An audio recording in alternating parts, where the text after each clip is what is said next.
Potato വേവിച്ചെടുത്തിട്ടുണ്ട്. അതിലേക്ക് കുറച്ചൊരു 1/4 spoon garam masala, ആവശ്യത്തിന് ഉപ്പ്, മഞ്ഞൾ, മുളക് ഇതെല്ലാം നന്നായിട്ട് മിക്സ് ചെയ്യണം. കൂടെ 2 സ്പൂൺ അരിപ്പൊടി കൂടി ചേർക്കുക.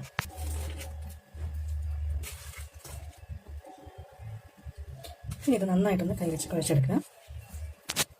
ഇതുപോലെ ഒന്ന് കുഴച്ചെടുക്കുക. ആവശ്യമെങ്കിൽ കുറച്ചുകൂടി അരിപ്പൊടി ചേർത്ത് കുഴക്കാവുന്നതാണ്. ഇത്രയേ ഉള്ളൂ. ബാറ്റർ റെഡി ആയിട്ടുണ്ട്. ഇനി നമുക്കിത് പൊരിച്ചെടുക്കാം. ഈ ചൂടായ എണ്ണയിലേക്ക് നമുക്ക് ഇഷ്ടമുള്ള ഷേപ്പിൽ വെച്ചിട്ട് നമുക്കിത് പൊരിച്ചെടുക്കാം.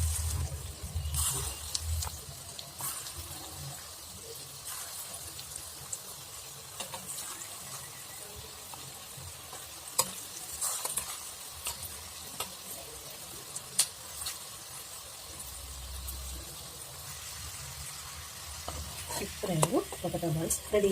നമുക്ക് ബാക്കിയുള്ള എല്ലാ ബാച്ചും നമുക്കിതുപോലെ ഫ്രൈ ചെയ്തെടുക്കാം. ഇത്രയേ ഉള്ളൂ. നമുക്ക് ഇഷ്ടമായ എന്തായാലും ഒന്ന് ഉണ്ടാക്കി നോക്കണം. പെട്ടെന്ന് ഉണ്ടാക്കാൻ പറ്റുന്ന ഒരു ഈവനിങ് സ്നാക്കാണ്.